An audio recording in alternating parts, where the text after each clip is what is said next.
made a folder called Scratch Professional. Yeah, okay, that's subjective, isn't it?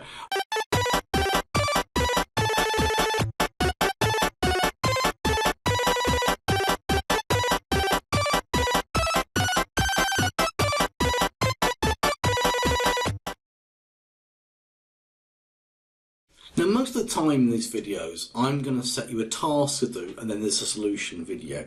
But every now and then we get to a little point where I think sometimes it's just easier to do a little bit of housekeeping. We'll think of it that way.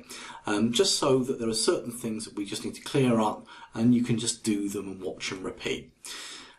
I'm not going to do this a lot, but there are a couple of things that I want to deal with.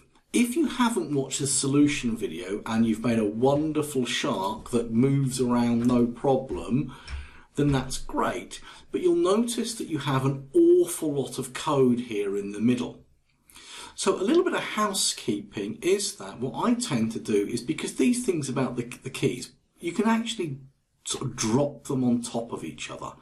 And that way it generates a little bit, well, a lot more white space. Now I can clearly see, if I just click on this one for a moment, that there are, just I'll stop it actually. There are 4 blocks of code here. I can see, you can, well, we can all see there are 4 blocks of code there, so we're happy with that. The other bit of housekeeping I want you to do is the following.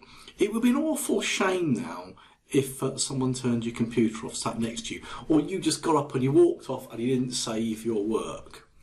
So if you're using the desktop version of Scratch like I am here, then you're going to need to save your work. If you're logged in on the web and you're using the website version, which is identical to this, then you don't need to do this. But if you are on the desktop version, please click on File and Save to your computer. When you do that, please don't chuck it on your desktop. Okay, make yourself a folder like I've done in Documents. I've made a folder called Scratch Professional. Yeah, okay, that's subjective, isn't it? I've got one called Shark Fish, and in here I've got a game called Shark Game already, because I've already saved this one, but I've given it a sensible name, Shark Game. I'm going to press cancel so I don't need to save it over the top. But I have already saved this game. Okay, you can also press Control S on your keyboard and that will also save the game once you've saved it for the first time. So go and save your work, please. You get the idea. And welcome back. Now I want to deal with one little nagging problem. This problem. I'm okay with the shark moving up. I'm okay with the shark moving to the right. I'm okay with the shark moving down, but I am not okay with the shark moving to the left.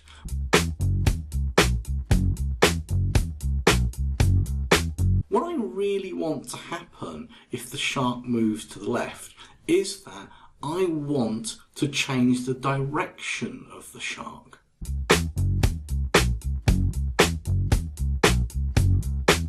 Now, I'm going to press stop, and actually I've put these on top of each other. I need to break them apart now. So I'm going to need the old left arrow and I'm going to need the right arrow. I'll put them down here and we'll put these back up here. Okay, I'll tidy them up in a minute. So the thing is this, when the left arrow is pressed, I want to change the direction. And in motion, fun enough, just here, we've got the one that says point in direction, and I'm going to grab that and I'm going to put that there, and you're thinking it says 90, what does that mean? Well, if I click in the box, it basically comes up with a, well, I think it's a clock face, but it's more like a compass or a protractor. For example, here, if you know your bearings, that's 0.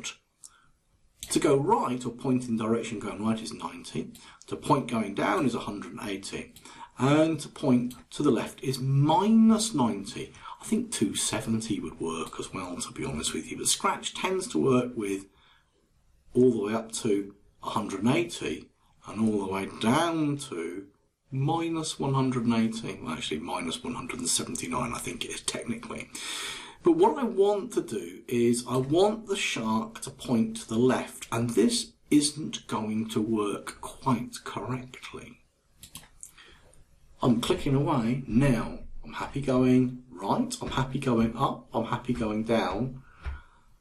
Now it goes left and it does point in direction, but it goes upside down like a drunk shark.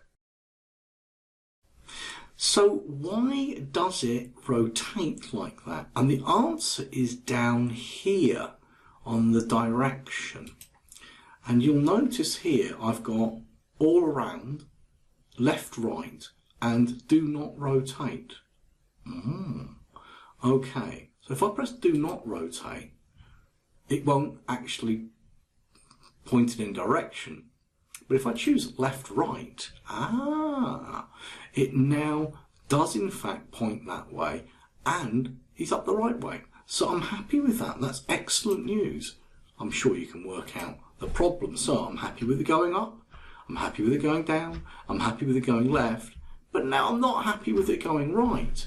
And we have the same problem that we need a point in direction. And this time I want 90 because 90 is to the right. But you can work out the issue if I stop it and press play. If I go up, down, left and right. Oh, I was expecting to have to go and click on direction and do the left-right thing again. Obviously I only have to do it the once.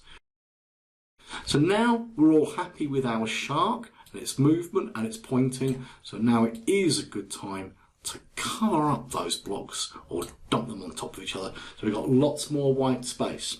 So this isn't a task video, well it is a task and you've got to go and do this, but there isn't going to be a solution video because there's nothing to explain. Just make sure that your shark can move up, down, left, right. It's always pointing in a sensible direction. You've saved your work and you've moved your controls for your shark so they cover each other up. So we've got lots of space to play with. Off you go.